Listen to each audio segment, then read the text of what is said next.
seperti kalau kita naik mobil ditabrak dari belakang. Jadi gini, dok gitu. Kalau kita ditabrak mobil dari belakang, kepala kita kan tahu naik gini ya, klek. Nah, ini adalah namanya whiplash injury.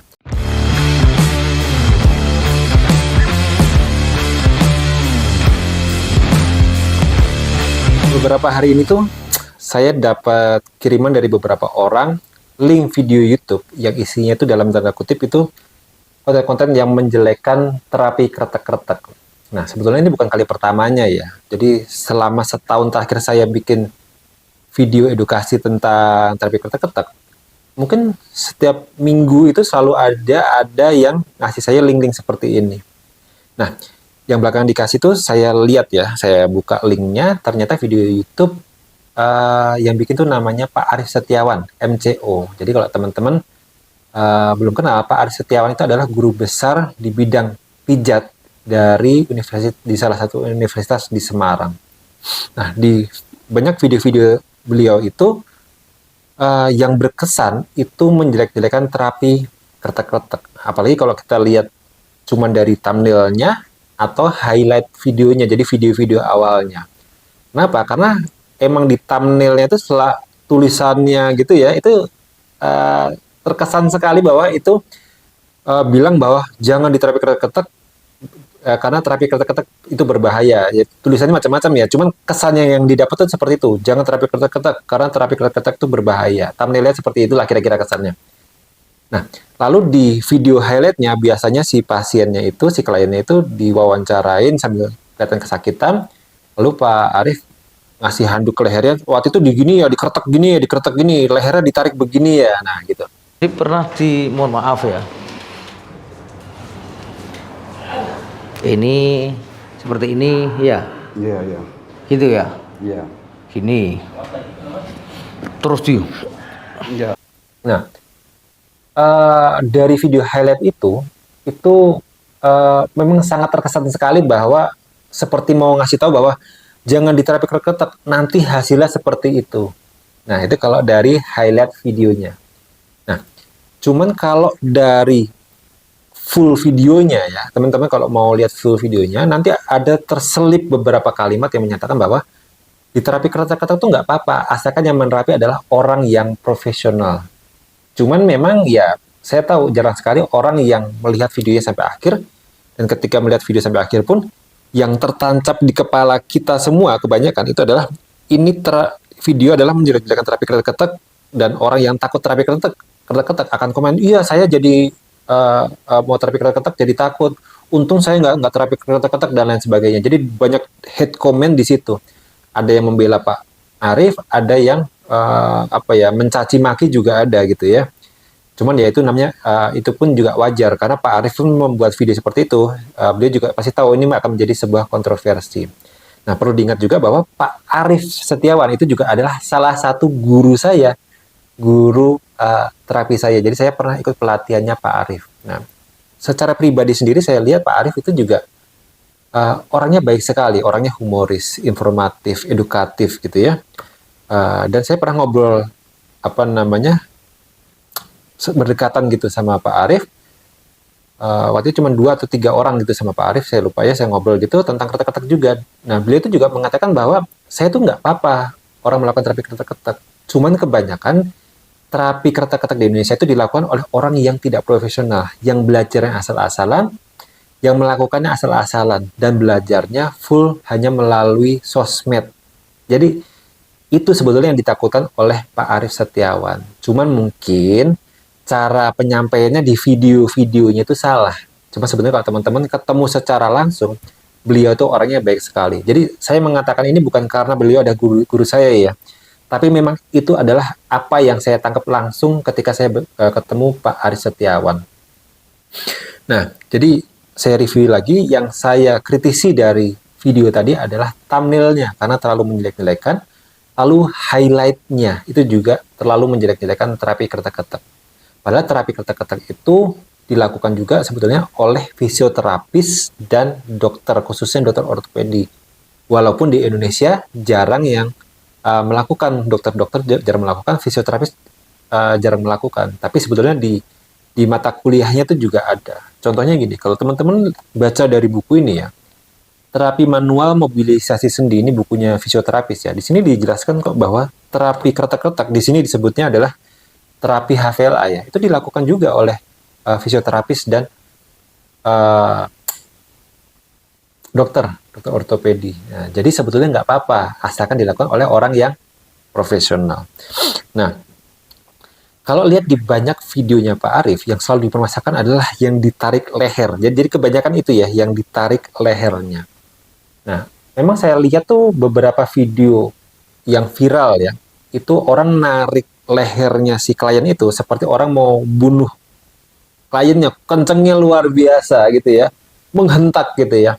Nah, jadi sebetulnya gini, kalau ketika kita salah menarik leher, itu ada dua macam cedera yang paling sering terjadi. Kalau kita salah menarik leher ya, yang pertama adalah whiplash injury ya, whiplash injury. Whiplash injury itu adalah cedera di leher.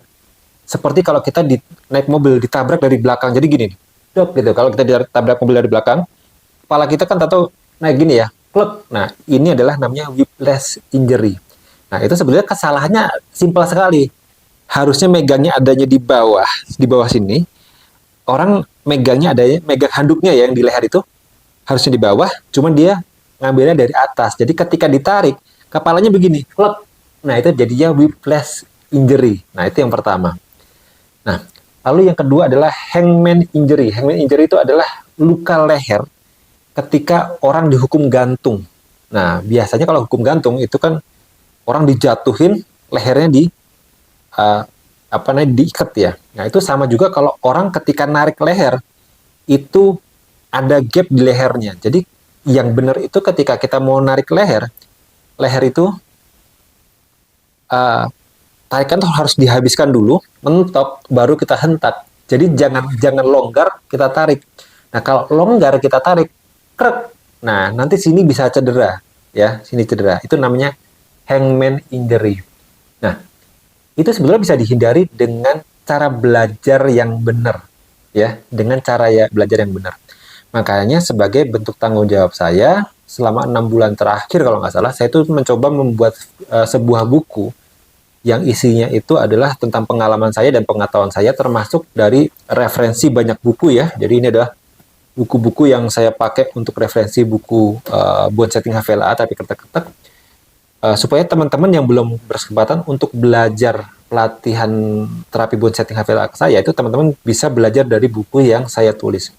Supaya apa? Supaya nanti teman-teman tidak melakukan kesalahan yang seharusnya tidak dilakukan oleh teman-teman. Karena kebanyakan tuh sebenarnya kesalahannya tuh simple, ya kayak tadi ya, whiplash tadi ya. Harusnya megangnya di belakang, di bawah sini, teman-teman megang di atas sini. Jadi harusnya ketariknya begini, teman-teman nariknya gini. Nah, padahal cuma beda 5-10 cm, cuma efeknya luar biasa. Nah, di buku ini ya, di buku ini babnya banyak, saya kasih tahu sedikit aja nih buat bocoran ya. Ini ada pendahuluan. Nah, pendahuluan ini isinya adalah sejarah perkembangan bone setting HVLA. Lalu bone setting HVLA di beberapa negara. Karena bone setting HVLA ini dari zaman Hippocrates ya, 200-300 sebelum Masehi pun juga sudah ada. Lalu ada juga pro kontra tentang bone setting HVLA. Seperti tadi ya, Pak Arief Setiawan itu kan sering banget kontra tentang terapi kretek-kretek. Lalu keluhan yang sering ditangani itu apa aja sih? Lalu kesalahan umum dalam belajar. Karena banyak orang itu yang belajar terapi kretek-kretek itu salah, termasuk saya zaman dulu. Kesalahan umum itu biasanya adalah pengen belajar tekniknya aja, cuman nggak mau belajar basicnya. Dan itu adalah salah besar. Lalu bab 2, memahami mekanisme bone setting HVLA. Jadi orang tuh nggak tahu kretek-kretek itu sebetulnya terapi apa sih? Bagaimana terapi bone setting HVLA, terapi kretek-kretek itu bisa mengobati seorang klien, seorang pasien. Itu caranya gimana? Kok cuma dikretek-kretek pasiennya bisa sembuh? Nah, itu teman-teman bisa belajar di bab 2. Lalu anatomi tubuh, mulai dari tulang, sendi, otot, ligamen, tendon, fascia gitu ya. Lalu diperdalam lagi, tulangnya tulang rangka, ada aksial, ada appendicular. Lebih dalam lagi, kita masuk fokus ke tulang belakang. Lebih dalam lagi, kita masuk ke saraf tulang belakang. Kita belajar lebih dalam lagi hubungan antara tulang belakang sama saraf tulang belakang. Itu di bab 3. Lalu bab keempat, suara kretek-kretek, suara krek tuh dapatnya dari mana? Apakah harus bunyi krek? Nah, itu teman-teman belajar di bab 4 ya, karena memang sebetulnya kan nggak harus keluar bunyi krek atau kretek-kretek. Nah, lalu bab 5, diagnosa. Diagnosa itu apa sih? Diagnosa pertanyaan itu seperti apa? Diagnosa visual itu seperti apa? Bagaimana sih cara membaca ronsen dan MRI supaya aman itu seperti apa? Lalu apa namanya? eh ini indikator. Jadi ada indikator di dalam diagnosa. Nah, indikator itu apa dan bagaimana sih cara kerjanya indikator dalam diagnosa? Itu di bab 5. Lalu di bab 6 nih ya, kontraindikasi. Apa-apa yang tidak boleh dilakukan atau yang klien-klien atau pasien-pasien yang tidak boleh diterapi kretek-kretek.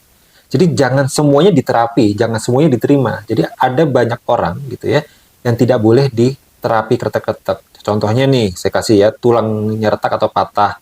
Infeksi tulang atau sendi juga nggak boleh. Kena kanker, tumor, TB tulang juga nggak boleh. Osteoporosis parah, HNP, grade 3, grade 4 juga nggak boleh. Kelainan tulang bawah dan lain sebagainya. Jadi teman-teman harus tahu nih kontraindikasinya.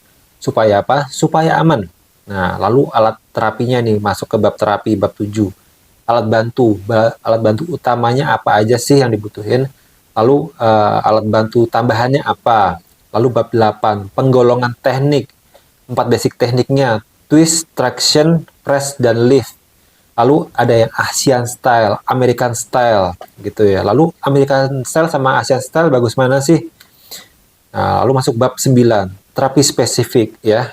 Perbagian per part, upper extremities, lower extremities ya kaki, lalu coccyx, lumbar, torakal, cervical. Lalu bab 10, terapi tambahan apa yang diperlukan? Karena terapi kretek-kretek ini biasanya dan kadang-kadang perlu digabungkan dengan terapi lain gitu ya. Jadi terapi apa yang kira-kira nanti perlu teman-teman kuasai sebagai tambahan terapi kretek-kretek ini.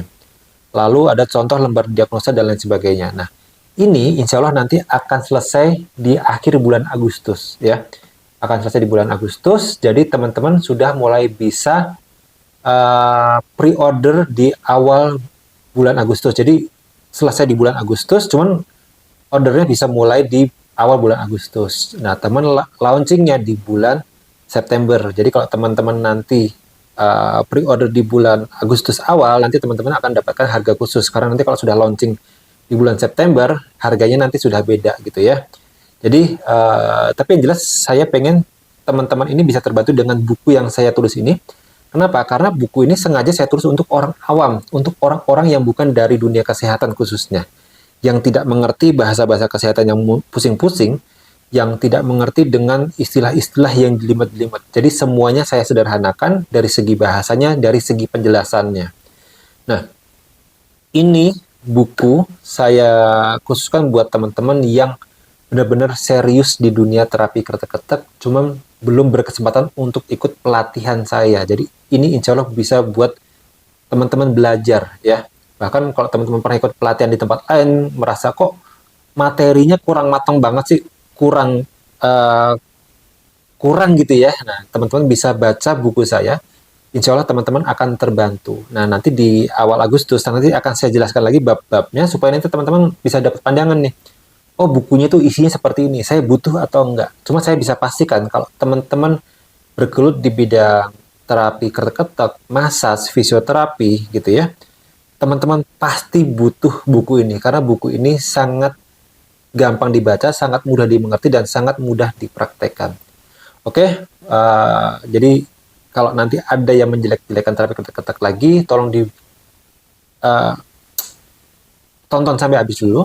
Apakah memang itu full menjelek-jelekan terapi kretek-kretek? Apakah itu adalah edukasi yang terselubung gitu ya? Cuman ya buat teman-teman, semoga buku ini nanti bisa menghindarkan teman-teman dari kesalahan-kesalahan yang sering dibahas di videonya Pak Arif Setiawan dan video-video lain yang menjelek-jelekan terapi kretek-kretek. Oke, semoga membantu. Terus belajar terapi bersama Kironesia.